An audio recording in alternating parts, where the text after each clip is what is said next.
오늘도 우리를 사랑하셔서 귀한 자리에 나오게 하시고 하나님의 은혜를 사모하며 귀한 자리에 모였습니다. 하나님 이곳에 하나님의 모든 신령들 하나님 백성들을 축복하여 주시고 하나님의 놀라운 은혜 가운데 지켜주셨기를 간절히 기도합나이다. 하나님 우리에게 성령 충만을 주시고 하나님만 믿음으로 바라보게 하시고 날마다 기쁜 마음으로 주님 앞에 찬양을 드리며 하나님 앞에 경배와 예배를 드릴 수 있는 우리들 되게 도와주시고 이 자리에 나오지 못하신 영도 하나님 기억하게 하시고 하나님 이곳에서 동일한 은혜를 내릴 수 있는 복된 귀한 은혜가 은총이 있게 하시기를 간절히 기도하고 나옵나이다. 귀한 목사님 우리에게 단행에 세서서 우리에게 귀한 말씀을 전하실 텐데 그 말씀이 능력 있게 하시고 그 말씀을 통하여 우리 양떼들이 푸른 초장으로 인도하는 데 소품이 부족함이 없도록 지켜주시고 도와주기를 간절히 기도하고 나오며 하나님께서 영감을 더욱더 적절히 허락하셔서 모든 양떼들을 이끌어 나가는데 조금 더 부족함이 없도록 지켜주기를 간절히 기도하고 나며 하나님 귀한 시간 귀한 우리들 듣는 말씀을 통하여 우리의 심령이 쪼개지고 능력 있게 하시옵기를 간절히 기도하며 귀한 시간 하나님께 함께하며 하나님께 감사드리는 복된 귀한 시간 될 줄 믿사옵고 우리를 구원해 주신 예수님의 이름으로 기도드렸나이다. 아멘.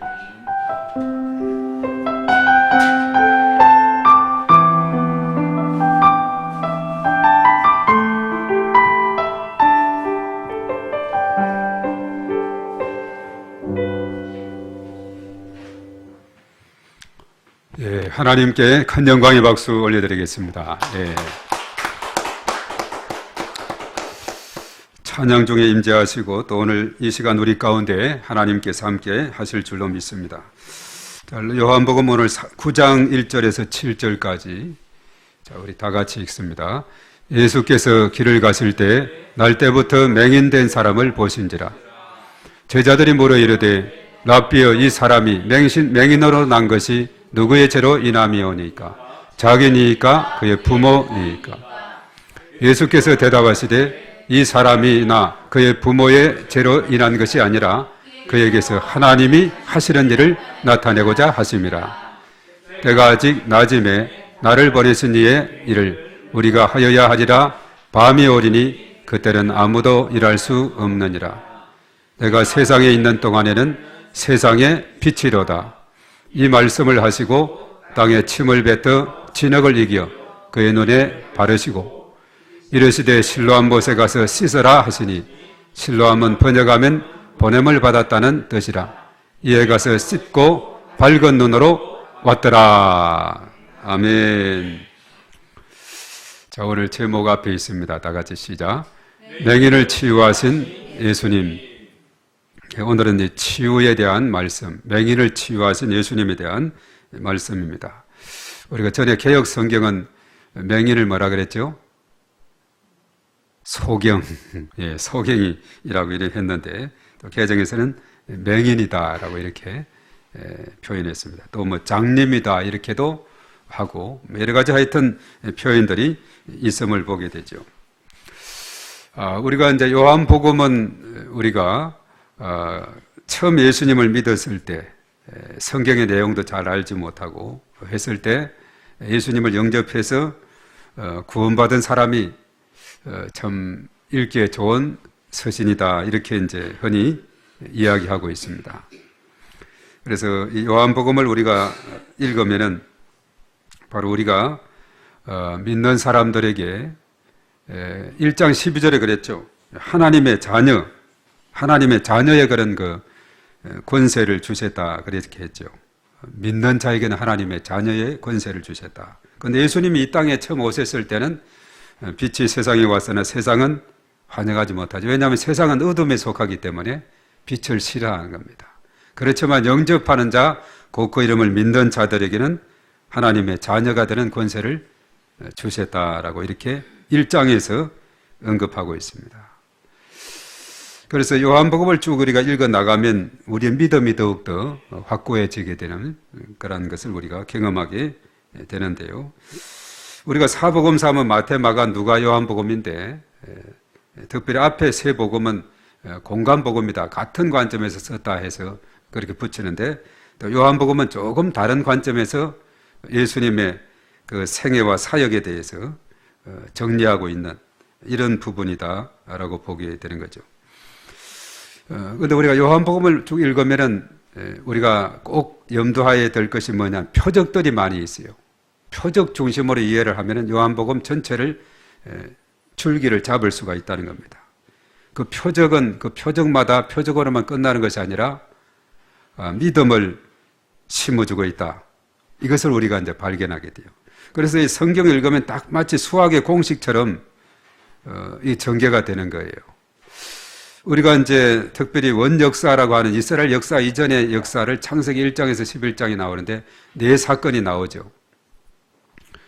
아담과 하와의 불순종, 타락에 대한 것이고, 가인이 아벨을 죽이는 그 일이 나오고, 그리고 노아 시대 홍수 사건, 그리고 바벨탑, 이 네 사건이 있는데, 그것도 가만히 구조적으로 보면은 이런 죄를 지으면은 하나님께서 거기에 대한 심판을 내립니다. 노아 시대는 홍수의 심판 이렇게 내리게 됐죠. 그렇지만 반드시 그 다음에는 하나님께서 또 은총을 베풀어 주세요. 중간에 회개라는 것이 원역사에는 없음에도 불구하고 다 은총을 베풀어 줍니다. 아담과 하와에게는 가죽옷을 지어주시고, 또 가인이 아벨을 죽였을 때, 그가 막 도망치고 했을 때, 방랑자가 된다 했을 때 표를 주어서 너를 보호하겠다 그러고, 노아 시대는 그 8 식구를 또 그 가운데서 구출해 주시고, 바벨탑 이야기에서는 캄캄한 현실 같지만 언어를 혼란해서 막 흩어졌는데 나중에 아브라함을 선택을 하다라는 거죠. 다 그렇게 은총의 고리가 연결이 됩니다. 그래서 죄와 심판과 하나님의 은총, 이것이 원역사인데, 사사시대에 가서는 그게 아니죠. 회개가 중간에 들어가야 된다 그랬어요. 죄와 심판과 회개가 있고, 그리고 구원자를 세워주시고 안식의 시간을 주었다, 이렇게 이제 나름대로 그렇게 정리가 돼요. 그런 관점에서 보면 우리가 원역사를 읽거나 또 사사기를 읽거나 되는데, 그 아주 이해가 쉬운데, 자, 요한복음을 읽을 때 또 이제 우리가 꼭 염두해야 될 것이 뭐냐 하면은 매 표적마다 하나님께서 예수님께서 기적을 행하셨는데 기적 다음에는 어떤 일이 있었는가, 이것이 이제 나오게 돼요.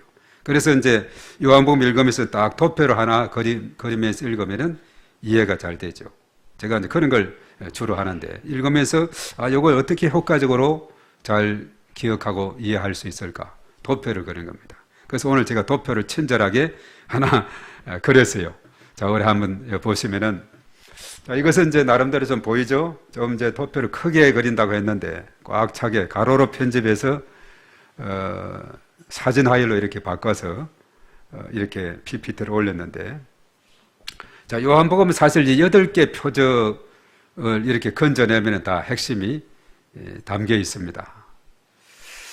자, 이 말씀을 쭉 보면은 1, 2, 3, 4, 5, 8까지 돼 있으면서 표적의 종류가 나오죠. 자, 이 표적의 종류에서 요한복음 2장에서 뭐가 뭐로 바뀌었다 그랬어요?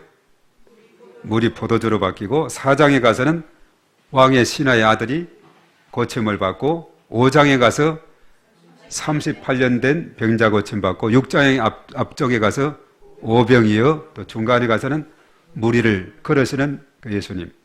그리고 이제 오늘 읽었던 9장은 뭐가 있죠? 맹인의 눈을 뜨게 하심이고, 그리고 저 뒤에 11장에 가면은 죽은 나사로를 살리시는 그런 기적을 행하셨고, 그리고 이제 뭐니 해도 기적 중의 기적은 이번 3월 마지막 날이 그 날인데 뭐죠?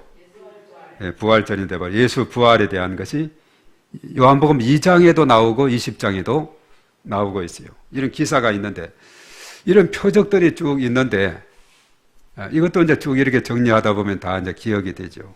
2장에 물이 포도주로 바뀌고, 4장에서 왕의 신하의 고침 받고, 5장에서 38년 된 병자 고침 받고, 6장에서 오병이어 무리를 걸으시고, 9장에서 맹인의 눈을 뜨게 하시고, 11장에서 죽은 나사로 살리시고, 2장과 8장에서 이제 부활에 대한 이런 말씀들이 나와 있죠. 보면 이제 결과는 어떻게 됐느냐? 표적 다음에는 믿음을 심어주는 거라 그랬거든요. 자, 물이 포도주로 바뀌었을 때 누가 믿었어요? 다 같이 읽습니다. 제자들이 믿으니라. 이게 처음 표적이거든요. 그리고 왕의 신하의 아들이 고침받았을 때 누가 믿었어요? 온 집이 다 믿으니라. 가정구원이 일어나게 됐죠. 그리고 38년 된 병자가 고침받았을 때 자기를 고친 일은 예수라 이렇게 전가했어요. 이 전가에는 믿음이 전제하죠. 오병이어의 기적을 통해서 어떻게 됐습니까? 그 사람들, 큰 무리, 그들이 이런 참으로 세상에 오실 그 선지자가 맞다고 이렇게 말하죠. 자, 무리를 걸으시니까 누가 배로 영접했느냐? 제자들이 예수를 배로 영접했어요.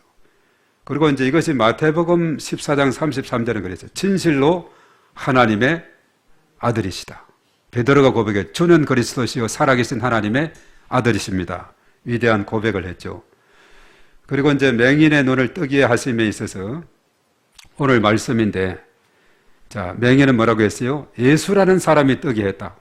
이 사람이 하나님께로부터 오지 않아야 했으면 아무 일도 할 수 없었으리라. 나중에 저 뒤에가 36절에 내가 믿고자 하나이다. 38절에 결과적으로 어떻게 됐어요? 주여 내가 믿나이다. 믿음을 갖게 된 겁니다. 육신의 눈도 떴지만은 영의 눈도 떠서 믿음을 가지게 됐어요. 자, 죽은 나사로를 살린 일은 어떤 결과를 가져왔느냐? 누가 믿었어요? 많은 유대인들이 저를 믿었어요. 요한복음 12장 11절에는 이 기사에서 나사로 까닭에 많은 유대인들이 믿으니라.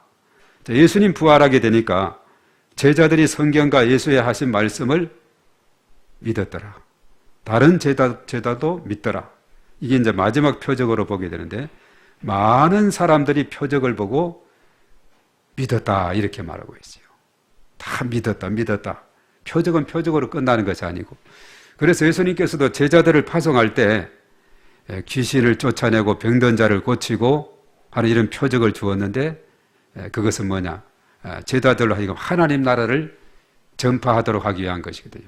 때로는 귀신을 쫓아내고 병든 자를 치유하고, 그래서 그 가정에, 그 사람에게, 그 지역에 주의 복음이 전거되는 이런 놀라운 일이 일어나게 됐다 하는 사실입니다.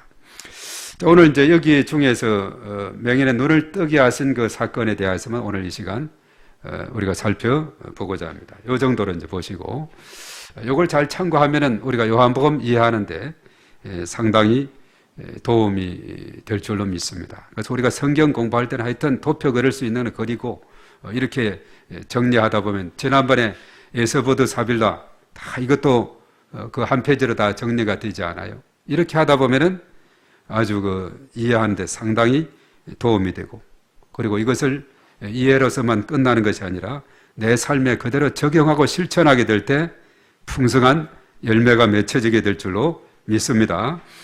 자, 오늘 이제 본문으로 들어와서 예수님께서 길을 가시고 있는데 누구를 만나시게 됐어요? 맹인 하나를 만났죠. 날 때부터 맹인 됐다 그랬어요. 날 때부터 맹인 된 사람도 있지만은 어떤 사람은 처음에는 눈이 뜨여졌고 자 이렇게 정상적으로 생활하다가, 우리 군목 동기 중에 하나가 그랬어요. 전혀 그분은 그 사모님 없으면 어디를 갈 수가 없어요. 지금은 전혀 보이지를 않는다 그래요.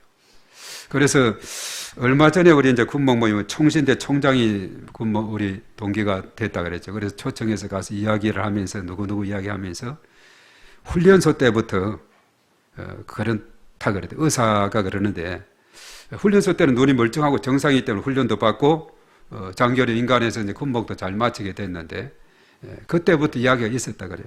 자칫 잘못하면 이제 시간이 지나면은 시력을 잃을 수도 있다 하는 이런 이야기를 들었다는 거예요.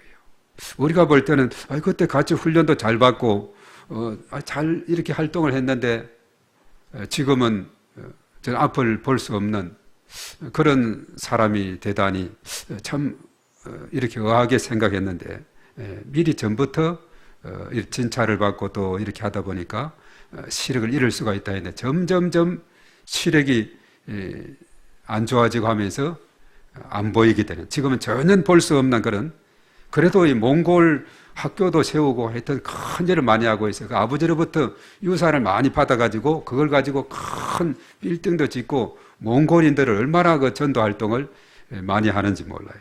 그런 가운데서도 참 귀하게 그렇게 쓰게 되는데, 그런 경우는 후천적인 맹인이 맹인입니다. 그런데 여기에 오늘 본문에 나오는 이 맹인은 뭐냐? 태어날 때부터 맹인이었다 하는 거죠. 그런데 이야기 들어보면은 날 때부터 맹인보다도 후천적인 맹인이 참 적응하기가 힘들다 그래요. 다 글도 읽고 정상적으로 이렇게 운전도 하고 활동했는데 안 보이면 새롭게 뭐가 시작을 해야 되잖아요. 새롭게 모든 걸. 아주 힘들다 그러는데 그런 가운데서도 그런 것을 극복해내면서 살아가는 이런 사람들을 보면서 우리는 눈을 뜨고 이렇게 살아가는 이 자체가 너무나도 또 한편은 감사한 일이고 또 그런 분들을 위해서 우리가 중보하며 기도를 해야 되겠다는 사실이죠. 그래서 이제 이런 제자들도 같이 가면서 이런 남에서 맹인된 자를 만났는데 제자들이 예수님께 질문하고 있어요. 이 사람이 지금 맹인으로 되어 있는데 이건 누구의 죄 때문에 이렇게 되어 있습니까? 이 사람 자신의 죄입니까? 아니면 부모님의 죄입니까? 자, 이렇게 이제 질문을 하니까 누구의 죄 때문에 그런 것 같아요? 오늘 예수님께서는 이 사람의 죄도 아니고 또 그 부모의 죄도 아니라 이 사람을 통해서 하나님의 하시는 일을 나타내고자 한다. 이거죠.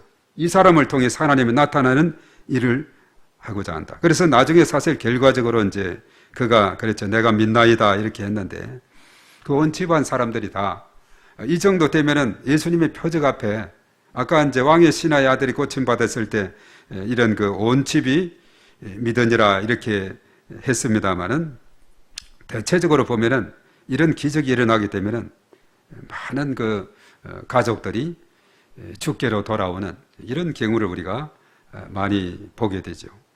물론 그 당시 이런 그 제자들이 질문한 이유가 있습니다. 유대인들은 질병이라는 것은 죄로 인해서 하나님께 받은 심판이다 이렇게 보았기 때문에 이런 질문을 하게 됩니다. 그래서 이 사람이 뭘 잘못했는가?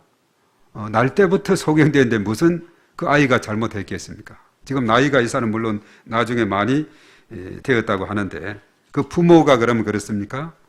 이 사람의 죄도 아니고 그 부모의 죄도 아니고 이 사람을 통해서 하나님의 하시고자 하는 일을 나타내고자 한다. 하나님께서 영광을 받으시고자 한다 하는 거죠. 이것이 바로 예수님의 대답이었던 것을 우리가 보게 됩니다. 그렇다고 한다면은 그 당시 유대인들의 생각하고는 다른 관점에서 해석을 했어요.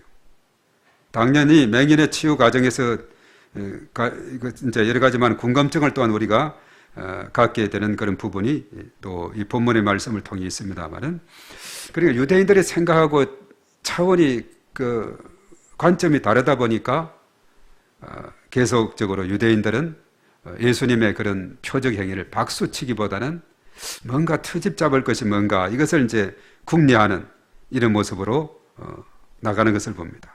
자, 여기서 하면서 예수님께서 이제 하나의 희망적인 메시지를 주고 있어요. 예수님은 자신을 소개할 때 오늘 5절에 뭐라고 소개했습니까? 자, 5절 한번 띄워볼까요? 다 같이 시작. 내가 세상에 있는 동안에는 세상의 빛이로다. 세상의 빛 대신 예수님이다. 이렇게 자신을 소개하고 있습니다. 이 맹인에게 눈을 감으면 아무것도 보이지 않지 않습니까? 캄캄한 세상인데 내가 세상에 빛으로 왔다. 자, 이것은 뭐냐면 너에게 빛을 비추어 주마. 바로 너에게 볼 수 있는 그런 치유의 희망을 주마. 그래서 빛으로 오신 예수님은 얼마든지 어둠도 빛으로 변화시킬 수 있는 능력의 소유자인 줄로 믿습니다. 그래서 맹인이 세상을 어둡게 보며 살아가고 있지만은 예수님을 통해서 얼마든지 세상을 밝게 볼 수 있다는 그런 기대를 갖게. 나는 세상의 빛이다. 이렇게 말했죠. 물론 예수님께서는 뭐 말씀 한마디면은 전에 그랬죠. 백부장이 우리 집에까지 오실 필요가 없습니다. 그냥 말씀만 하시면은 내 종이 낫겠다고 했는데 말씀만 하셔도 예수님은 얼마든지 치료할 수 있는 분인데 오늘 예수님의 그 치료의 과정을 가만히 보면 6절, 7절에 이제 쭉 나오는데 좀 특이하게 치료의 과정을 갖게 되는 것을 봅니다. 자, 어떻게 했는지 6절 다 같이 시작. 이 말씀을 하시고 땅에 침을 뱉어 진흙을 이겨 그의 눈에 바르시고, 그리고 7절에 이르시되 실로암 못에 가서 씻으라 하시니, 실로암은 번역하면 보냄을 받았다는 뜻이라 이에 가서 씻고 밝은 눈으로 왔더라. 예, 침을 벨라가지고 막 뱉어서 진흙을 이겨서 막 눈에 막 발라준 겁니다. 진흙팩 있죠. 요즘 사해 바다가 보면 막 수영복만 입고 온 몸을 그냥 이렇게 얼굴까지 그냥 새카맣게, 그러면 미용에 좋다나요. 하여튼 그렇기도 하는데, 오늘 침을해서 진흙을 이겨가지고 눈에 그냥 팍 바르고는 그냥은 뜰 수가 없겠죠. 실로암 못에 가서 씻어라 이렇게 하는 겁니다. 근데 오늘 이 맹인은 어떻게 했어요? 그게 가 씻었어요? 안 씻었어요? 예, 이게 중요한 겁니다. 바로 예수님 말씀에 순종해서 실로암 못에 가서 씻고 어떤 눈으로 돌아왔다 그랬죠? 밝은 눈으로 돌아왔다. 이제 빛을 볼 수 있게 되는, 그 어둠에서 이제 빛으로 그의 삶이 변화하게 됐다는 겁니다. 그가 얼마나 노력을 많이 했겠어요.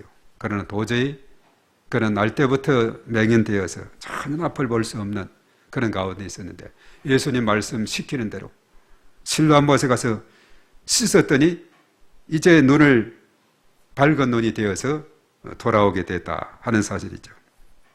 그래서 우리가 성경의 말씀을 가만히 읽으면은 참 그런 내용들이 많이 있지 않습니까? 내 경험으로 되지 않아요. 누가복음 5장에 베드로가 밤새 고기를 잡았지만 한 마리도 못 잡았죠. 내 경험과 내 방법과 내 모든 실력을 다해서 밤새 고기 잡았는데 한 마리도 못 잡았는데, 그러나 말씀에 의지해서 그물을 내리이다. 순종했을 때 많은 그물에 가득 찬 고기를 잡게 된 줄 믿습니다. 예, 바로 내 어떤 경험으로 되는 것이 아니에요. 그렇다고 내 어떤 힘으로도 되는 것이 아닙니다. 내 능력으로 되는 것이 아니에요. 오직 우리 주님께서 함께 하셔야 되는 겁니다. 그래서 약할 때 곧 강합니다 이렇게 말씀하지 않아요. 내가 약할 때 곧 강합니다. 그래서 바울 같은 경우도 육체의 가시가 있을 때 기도했더니 내 은혜가 네가 족하도다. 내 능력이 약한 데서 강하게 되고, 그래서 그가 기도하고 하나님 앞에 간절히 매어 달릴 때 하나님께서 그에게 능력을 베풀어 주어서 이방 지역의 많은 사람들에게 주의 복음을 전가하게 되는 이런 역사가 일어나게 됐다 하는 사실이죠. 그래서 우리 주님의 말씀에 순종하게 되면 이런 순종은 기적이고 순종은 축복으로 이어지게 되는, 오늘 그렇죠. 신명기 28장에 나의 말씀에 순종하면 바로 세계 모든 민족에 뛰어나게 될 것이고 네 손으로 하는 것에 복을 받을 것이고 또한 떡방죽거리기 복을 받을 것이고, 하여튼 다른 사람의 머리가 될지언정 꼬리가 되지 않고 꾸어질지언정 꾸지 않고, 하여튼 여러 가지 많은 이런 축복에 대한 말씀을 많이 하고 있는데, 말씀에 순종할 때 이런 놀라운 은혜가 임하게 되는데, 오늘 맹인이 말씀에 순종해서 실로암 못에가 씻었더니 밝은 눈이 됐다. 놀라운 기적이 일어났습니다. 그래서 많은 사람들은, 그를 아는 많은 사람들은 눈을 뜨게 된 것에 대해서 궁금해했어요. 예수님께서는 맹인을 치유하신 그 날이 언제였느냐? 나중에 이제 13절 이하에 보면 안식일이 되었어요. 누가 잘 됐다고 책 잡느냐? 유대인들이에요. 유대인들은 그들 생각하고 예수님의 가르침에 충돌이 있게 되거든요. 그들은 이런 맹인은 무슨 누구든지 부모든지 뭐 누구든지 죄가 있기 때문에 그렇게 된 걸로 생각했는데, 예수님은 그게 아니다. 그게 아니고 하나님의 행하시는 일을 나타내고자 한다. 이렇게 했죠. 그래서 사실 이 결과적으로 치유받은 맹인은 나중에 대화 중에 내가 믿고자 하나이다, 내가 믿나이다 이렇게 고백을 하게 됐음을 우리가 보게 되는 거죠. 특별히 예수님께서 맹인을 치유할 때 특이한 방법, 진흙을 침 뱉어서 이기고 눈에 바르고 또 씻으라 그러고 했던 이것은 어쩌면 말씀으로만 치료도 할 수가 있는 것이지만은 어떻게 보면 그런 방법을 통해서 예수님께서 맹인과 어떤 인격적인 만남이 있기를 바랬다 이렇게도 우리가 보게 되는 거죠. 예수님께서 직접 진흙을 이겨 눈에 바르시면서 자신의 마음을 표현했습니다. 그 맹인도 순종하여 실로암 못에가 씻음으로 낫게 됐다 이렇게 말하고 있죠. 그래서 맹인은 지금까지 살아오면서 예수님의 그런 손길과 같은 친절함과 따스함을 아마 경험해 보지 못했을 수도 있어요.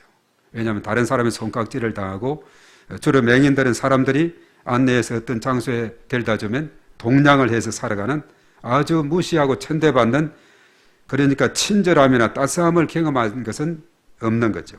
예수님께서 그렇게 잘 이렇게 케어하면서 이렇게 한 겁니다.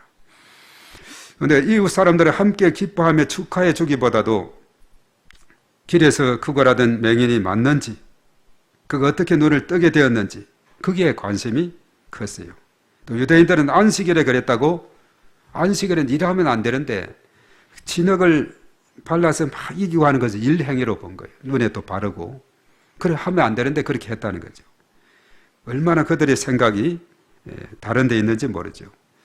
그리고 사실 이 장면을 우리가 보면서 처음에 하나님께서 창세기 2장 7절에 인간을 창조할 때 뭘 빚어서 창조했죠? 진흙을 빚어서 사람을 만들고 사람의 모양을 만드는데 거기에는 아직 생명이 없어요. 그때 생기를 불어넣자 생명이 되었다, 이렇게 말했죠. 그래서 어떻게 보면 진흙을 이겨서 이렇게 눈에 바르고 한 것은 하나님의 창조의 그 모습을 우리가 또 연상하게 하는 그런 부분이 되고 있다 하는 사실이죠. 자, 어둠 속에 갇혀있던 맹인에게 치유를 통해서 이 세상의 빛이 누구인지 정확하게 알려주셨어요. 그래서 맹인은 육신의 눈이 확 뜨여졌을 뿐만 아니라 내가 믿고자 하나이다, 주여 내가 믿나이다 하면서 영적인 눈도 확 열려서 예수님을 구주로 영접하는 하나님의 자녀가 된 줄로 믿습니다. 자, 오늘날 우리에게도 예수님과 같은 이런 긍휼의 마음이 필요해요. 길 가다 보니 한 남에서 맹인된 사람 보았을 때 예수님 마음속에는 이분이 불쌍하다, 이분을 치료해야 되겠다, 이분을 고쳐줘야 되겠다, 이런 마음이 생긴 거죠. 그래서 다른 사람의, 우리는 이 땅에 살아가면서 곤고함과 슬픔과 애로움을 함께 아파하면서 예수님의 사랑을 널리 전파하는 저와 여러분들이 되어야 될 줄로 믿습니다. 그래 하게 될 때 그들의 육신의 치유뿐만 아니라 마음의 치료뿐만 아니라 영혼까지 치유되는 이런 놀라운 은혜가 충만히 임하게 될 줄로 믿습니다. 그래서 먼저 믿은 우리들이 정말 하나님의 은혜에 감사하고, 그래서 예수님의 그 눈을 갖고 불쌍히 여기는 마음을 가지고 정말 우리가 따뜻한 손길로 다가가게 될 때 그 사람의 마음이 녹아지고 그 사람의 마음이 열려지고 그 사람이 주께로 돌아오고, 그래서 구주를 영접하는 하나님의 자녀의 권세와 특권을 갖는 이런 놀라운 일이 얼마든지 나타나게 될 줄로 믿습니다. 그래서 예수님께서 이런 많은 표적 이야기를 통해서 결과적으로 믿음을 심어주고 하나님 나라를 점점점 세워가는 이런 일을 감당하고 있음을 우리가 보게 됩니다. 오늘 예수님께서 맹인을 치유하신 예수님께서 바로 어둠을 빛으로 변화시킨 그 놀라운 사랑을 우리가 생각하면서 또 우리의 삶이 날마다 빛 되신 주님과 늘 동행하며 나아가는 그런 복된 삶이 되기를 바랍니다. 오늘 이 말씀 우리 생각하면서 우리 다 같이 기도했으면 합니다. 주께서 함께하도록 우리 주여 한번 하고 다 같이 통성으로 기도하면서 세상의 빛 되신 예수님 내 마음속에 오시고 그리고 온 열방을 비출 수 있도록 해달 우리 주여 한번 하고 기도합니다. 주여, 존귀하신 하나님 아버지, 특별히 독생자 예수 그리스도 이 땅에 보내셔서 세상의 빛을 삼아주시고 어둠 속에 갇혀있는 수많은 영혼들에게 빛을 비추어주시고 오늘 맹인과 같은 남에서 맹인되었던 자에게 참으로 이제는 그에게 빛이 되시고 소망이 되셔서 그의 눈을 뜨게 하셨을 뿐만 아니라 그 마음까지 열어서 예수님을 구주로 영접하는 주여 내가 믿고자 하나이다 하는 믿음을 갖게 된 것을 우리가 보면서 우리가 이 땅에 살아가면서 오늘도 이런 맹인처럼 흑암 중에 살아가는 사람, 고통과 슬픔과 외로움 가운데서 살아가는 사람들, 참으로 예수님을 알지 못해서 삶의 절망과 참으로 아버지 하나님 어려움 속에 살아가는 그 수많은 영혼들에게 다가가게 하시고 그들을 불쌍히 여기게 하시고 그들에게 따뜻한 사랑의 손길을 펴게 될 때에 하나님의 놀라우신 역사가 일어나게 되고 그 사람이 마음의 문을 활짝 열게 되고 예수님을 구주로 영접할 뿐만 아니라 하나님의 자녀의 권세를 가져서 이 땅에 살아가는 동안에 흑암에서 어둠에서 빛으로 아버지 사망에서 생명으로 마귀의 자녀가 하나님의 자녀로 지옥에서 천국으로 변화되는 놀라운 역사가 일어나게 됨을 주여 믿습니다. 우리 요한복음에 나오는 수많은 표적들이 바로 믿음을 심어주는 것이고 하나님의 나라를 세워가는 것임을 우리가 다시 한번 깨닫게 됩니다. 이런 표적들을 통해서 하나님께서는 참으로 하나님 나라가 더욱더 확장되고 더욱더 번성해 나가기를 원하고 있습니다. 우리가 이 땅에 살아가면서 이러한 빛 되신 예수님을 나의 주 나의 하나님으로 모셔드리고 살아갈 수 있게 된 것 너무나도 감사를 드립니다. 아버지 하나님, 아직도 이 사실을 알지 못하는 수많은 심령들에게 아버지 하나님이여 나아가게 하시고 중보하며 또한 저들에게 직접 나아가며 주께를 인도하는 저희들이 다 될 수 있도록 주님께서 은혜를 더하여 주시옵소서. 그래서 세상의 빛 예수 그리스도를 저들에게 마음껏 전파하고 소개하고 또 저들에게 아버지 하나님의 알려줄 수 있도록 인도하여 주시옵기만을 주님의 간절히 바라옵고 원하옵나이다. 이 시간 저희 모두에게 하나님께서 크신 은혜를 더해 주시고 성령의 기름 부으심으로 충만함을 인도하여 주시옵소서. 주님 감사합니다. 흑암 중에 살아가는 백성이 빛 가운데로 나오는 그 놀라운 기쁨, 오늘 남에서 맹이 되었던 자가 예수님으로 인해서 다시 빛을 보게 되는 놀라운 은혜를 잊게 되었습니다. 참으로 우리 주님께서 함께 하실 때는 어둠도 빛이 되는 놀라운 역사가 있게 됨을 우리가 믿습니다. 먼저 믿은 저희들이 이 기쁨과 이 감격과 이 소망 가운데 살아가게 하시고 아직도 흑암 중에 헤매이는 수많은 영혼들에게 예수가 그리스도인 것을 전파하는 저희 모두가 되게 하시고 무엇보다도 예수님의 눈을 가져서 불쌍히 여기는 마음을 가지고 저들에게 다가갈 수 있도록 인도하여 주시옵소서. 그래서 저들을 주께로 인도할 때에 하나님께서 기뻐 여기시게 될 줄로 믿습니다. 이것이 바로 이 땅에서 우리가 하나님의 영광을 위해서 살아가는 길인 줄을 깨달아 우리가 오늘 흑암 중에서 캄캄한 어둠 속에서 방황하고 헤매는 그 영혼들을 위해서 중보하게 하시고 따뜻한 손길로 다가가게 하시고 저들을 주께로 인도하는 불타는 마음이 저들의 마음속에 차고 넘치게 도와 주시옵소서. 모든 것 주님께 감사를 드립니다. 이제는 우리 주 예수 그리스도의 은혜와 하나님 아버지의 극진하신 사랑하심과 성령님의 교통하심, 기름 부으심, 충만하심이 우리 가운데 영원토록 함께 하시옵기만을 간절히 축원하옵나이다. 아멘.